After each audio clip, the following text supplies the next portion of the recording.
One of the questions that I get very often is, how did you make it, Shawn? How did you go from being the poor little girl in the little island of the Bahamas to becoming a millionaire in the United States of America as an immigrant woman? I'll tell you how it happened.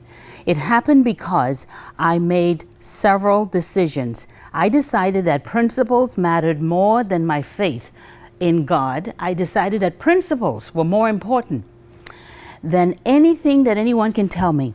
I would rather have the principles that I've lived by than to have somebody give me a handout. What are those principles? Those principles were desire, determination, and discipline. So I made a conscious decision one day that I was going to move in 3D. I was going to be determined to get myself out of debt, to get myself from living a lifestyle of poverty. I was going to be determined that no matter what anybody said about me, no matter what anybody thought about me, it didn't matter. I had a goal in mind, and my goal was that I was going to take my money. I was going to become a wealthy woman, and then I was going to take that money with purpose and make it power money. So I will share with you today a little bit about how that happened. So first of all, I want to tell you, what is purpose money? I always tell people you don't have to have a lot of money. When I first started, my first paycheck was $300 a month, but I still bought real estate. Then my paycheck went to $1,100 a month, and I still bought real estate. Why? Because my money was predetermined to go towards a specific goal. And that is what purpose money is. Purpose money is money that is pre-assigned or designated for a desired or specific outcome.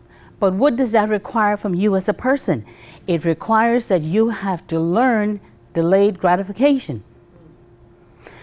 I was brought up by a mother who was determined that you were not going to get what you want when you wanted it. So of course, from a little child, I was taught how to not have to have everything right away. The interesting thing is, this mother also taught me how to work very hard, but not to get paid for what I was worth. Because I watched her work very hard every day and come home with $20. I was used to going about spending 1 year wearing the same skirt, wearing the same blouse, and the same pair of shoes going to school. But when this money came to me, the amazing thing is, I made millions, but I also spent millions. And I also gave away millions. Why? Because I was operating under something called the poverty mindset. And what is the poverty mindset? The poverty mindset is a subconscious belief system that governs our destructive, conscious behavior. Now, what I mean by that? It's subconscious because you're not aware of it, but it controls how you behave in the conscious. It controls the decisions that you make regarding your money, its possession, and spending. So I had to find out, how do I overcome this? I had to start to identify the behaviors that were causing me to lose this money. How could I be so determined, so disciplined? How can I make all of this money, and at the end of the day, I've given most of it away? Gave it away. What I found out was that my attitude and belief system regarding money had been shaped from I was a little girl. I learned those behaviors at home. My thought process was, as long as I have it and somebody else needs it, I'm supposed to help. And then I discovered that giving somebody something that they did not deserve, did not work for, did not create a friend. You really were creating an enemy. Because anytime you give people things that they didn't work for, they begin to question, what is your motive? Why is she doing this for me? I'm looking at your need, and you're looking at me with suspicion. So now I have to find a way how to leverage my purpose money and how to take this money now and make it into power money. So I went back to the drawing board again.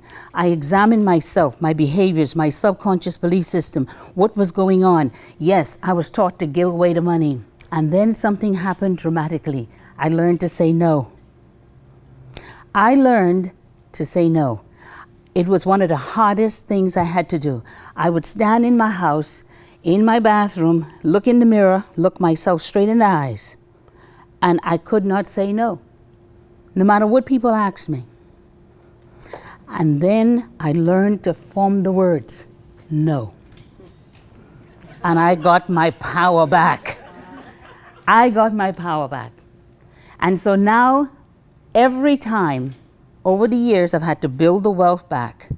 And that's why I'm here teaching today. Through moving in 3D, desire, determination, and discipline, and the power of saying no, I was able to reestablish everything that I had lost. But more specifically, I developed a passion to deal with the behavioral and psychological components of how people spend their money. No matter how many people advise you as a financial advisor how to spend money, it will all come back to what you believe on the inside.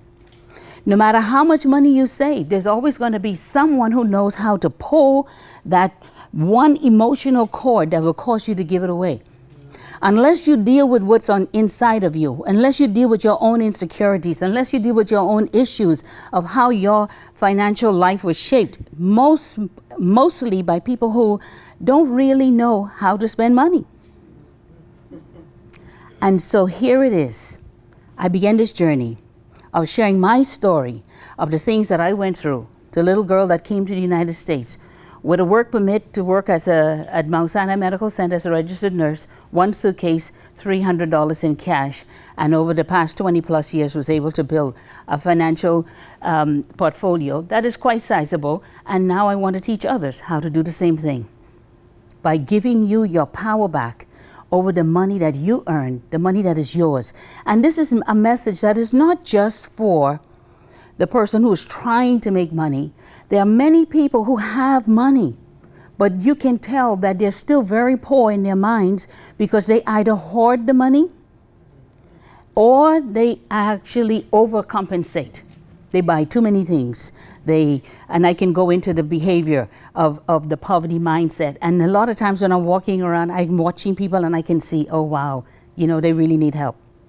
But these people think they got it together. So my job is to teach you how to take your hard-earned money, make it purpose money, and then turn that into power money.